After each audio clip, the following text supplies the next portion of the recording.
Hello and welcome to another episode of Showcase on Bloodborn. Today's item, possibly one of the strongest weapons in Bloodborn, a glass cannon. Go figure, right? So yes, today's item is the Tonitrus, which I believe that's pronounced. A unique trick weapon contrived by Archballad, the infamous eccentric or esoteric of the Healing Church Workshop. Striking this particular Iron Morning Star flail like a match, turning into blue sparks that blanket the Dark Beast. Unfortunately, for reasons untold, the hunters of Archballad did not fully take to the device. Funny that they call it a device, when you know how they mentioned it's like a Morning Star like flail, which is a weapon. Do you even English? I don't. So yes, it is more or less a blunt weapon, which is not too many in the game. So you can see as it resonates with a positive charge. Positively shocking. Okay, that's enough of that, but... So yes, it's a mace. You know they call it a Morning Star. The Morning Star has spikes or nails attached to it, and this one's quite smooth, if you will. Now, they call it a trick weapon, but there's a trick in that trick, if you'll understand in a second. But let me get that trick going first. So yeah, you whip it, and you get a nice little shock there. Looks all powerful, ready to take it to your enemies. Truly a force to be reckoned with now. Okay, let me just do it again. And there we go. Ready to go. Now, this is obviously improves a lot on the damage, and it definitely is much more. You're starting to see the problem now. This is a 7-second timer. It doesn't cost anything, but 7 seconds is what you have. Before we get into all that, let's talk about the stats of the Tonitrus. Now, physically, you got 80 physical damage, which is okay, and plus 37 for my 45 strength scaling, which is definitely probably not dexterity, but I also got the bolt attack, which is 40, and then plus 10, which is entirely derived of your arcane. Special attacks exceeded durabilities at a very low 100. I call it a glass cannon for a reason, and you'll understand even more later on. For your bonus, you got D for strength, E for dexterity, and D for arcane, which actually makes sense this time around. For your requirements, you need 12 strength, 8 dexterity, but no arcane, oddly enough. Though I'd argue this weapon's more for arcane users than it is for anything else, by a large margin. Well, my stats are at 45, so keep that in mind. Now, for damage types, we got purely blunt damage. There is no thrust, clearly. And of course, we have the bolt attack. So remember, we're going to combine both of these when damaging our enemies. But we'll see what I wind up with in the end. Now before we continue, you see that right-handed attack damage? That's the Tonitrus total AR, my total damage output, or my potential. So it's 168. Now, normally I wouldn't bother with this number, because it's arbitrary, but when I whip it, and that's the word I'm going to use, whip it, you can see that AR jumps to 302. No other weapon does this dramatic change, unless you do the trick point. But here you can see the direct rise and drop. So yeah, we'll keep that in mind.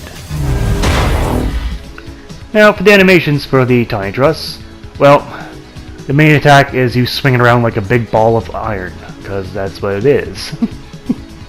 The power attack, well, it's pretty much the same thing, it's just now a more clubbing over the head, very appropriate for a mace. Charge attack is the same motion, just horizontal. So, I don't know, when it comes to animations and maces, they aren't usually very original or unique. In Dark Souls and Bloodborne. The light step attack is more of a quick bash. The heavy step back attack is a drop over the head to the ground. Then the light run attack is a punt, I will call it, not a jab. And of course the rolling ball power attack is no different from the regular one. Okay, then you got the dive one, the jumping attack, which is simply a simple little club. Now, I had a bit of difficulty using the transition attack, but it's there. It's just not very efficient. You can see there's a bit of a delay, half-second one if you will. But if you could probably guess, if you're seeing here, the animations are the same. It doesn't matter if you whip it or not. It remains, the animations are 1 and 1. I'm going through them all again, and you see my left hand is available, because it's not really a trick weapon, as you're seeing. It's just I don't know what the proper wording is, an addition on what already exists. It's probably the best way to word that. So yeah, animations are probably the lowest in the game. Now let's go on to the upgrade. Now, upgrading the Tonitrus, you got two things to consider. You got your base physical attack and the bolt damage. For a true bonus, well, I'm not sure which one will be taking priority until we see very shortly here. And we can see strength takes the immediate jump. But that's a very late immediate jump, and even at the end of it here, your arcane still is a D. So, even at the top upgrade, your arcane's gotta be pretty heavy to get that proper scaling, but you'll see how it does later on. But now let's get some performance here. Okay, let's beat this guy senseless with a big metal ball of iron, and we see when we strike opponent, it still does shock them. So you still get that bolt damage regardless. You don't have to whip the Tonitrus at all. But if you do whip the Tonitrus, you do a lot more damage, obviously. But there's a double-edged sword I haven't mentioned earlier, and I'll show you very shortly. So yeah, you see the weapon itself is fairly useful and powerful alone. But let me get into something. Now we're going to see the durability is 99. If I ignore my impulse to grab stuff, I'll show you again. The durability is 99. Keep that in mind. It's important. It's natural loss of durability after killing about 4 opponents. I'll now fight the Executioner while whipping the Tonitrus, maybe hitting him a couple of casual times. So there's a normal attack, 207. Let's whip the Tonitrus. Now double that damage. Very good. In those few seconds though, as much as powerful as it was, I have now lost 3 durability. So when you whip the Tonitrus and use electricity, you devour the durability of this weapon. This is a big problem. There's a reason why you don't see this as, the best weapon in Bloodborne. It's very fragile, which is strange. It's a maze. But anyway, against a little armored buddy here, you don't really get a whole lot of damage out of it.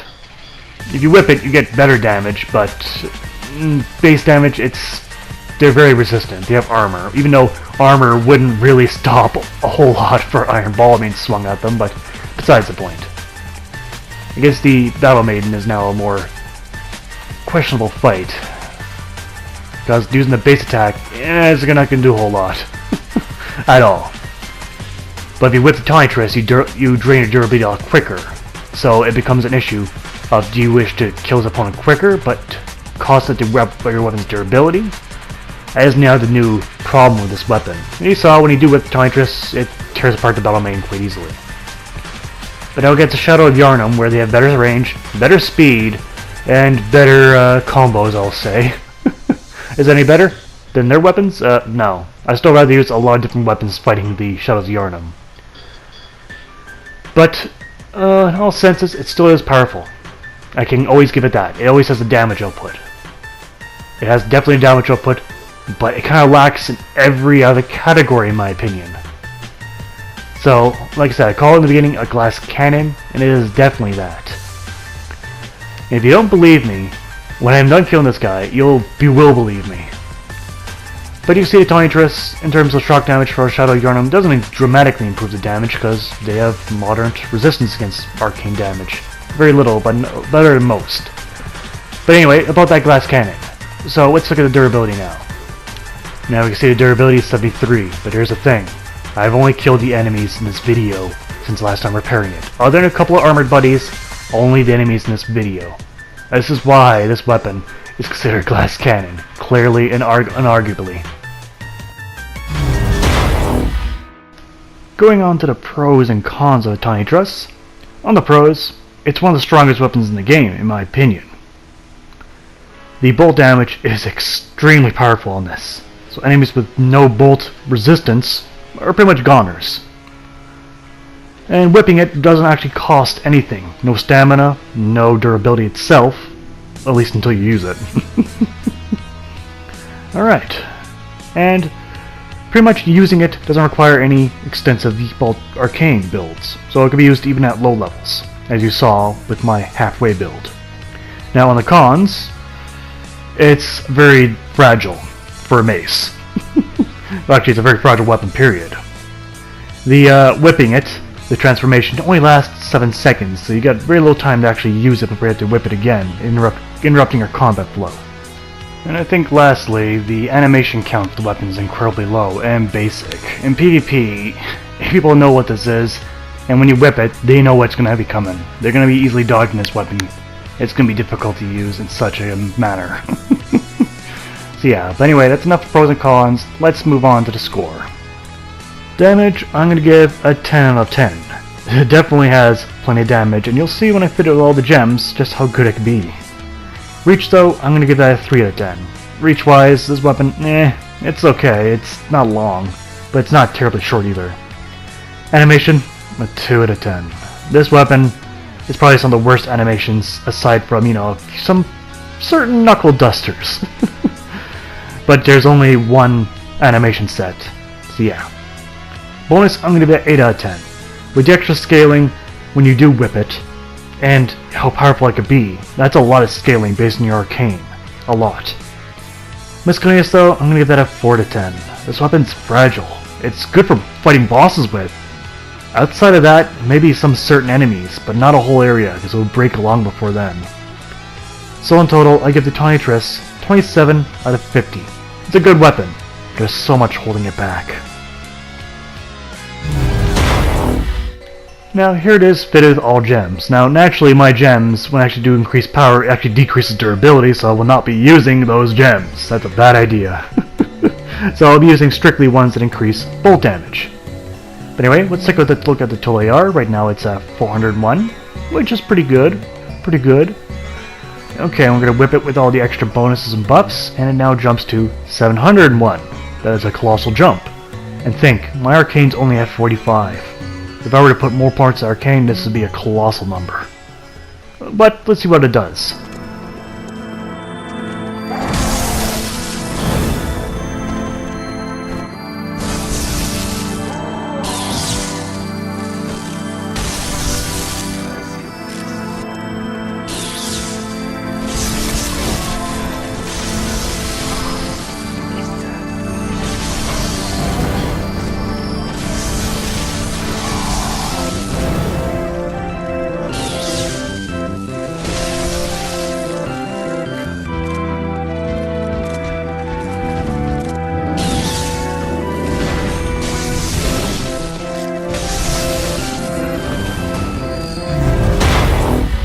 And that's the reason why I give it a 10 out of 10 for damage. It's just unfortunate so many things hinder it. I think the devs went about very carefully trying to balance this, but I think they went a little too heavy on the balancing act, and it was nerfed a little too hard. Even if you cut that durability in half, its consumption, that'd still be a lot, but it would be usable by then. Otherwise, it's an excellent weapon, it's just too fragile to use. It's a wallflower. A wallflower you can kill bosses with! But that's the extent of its use I believe it has. But that's been Showcase for today. I'd like to thank you all for watching. I hope to see you guys next time. Take care out there.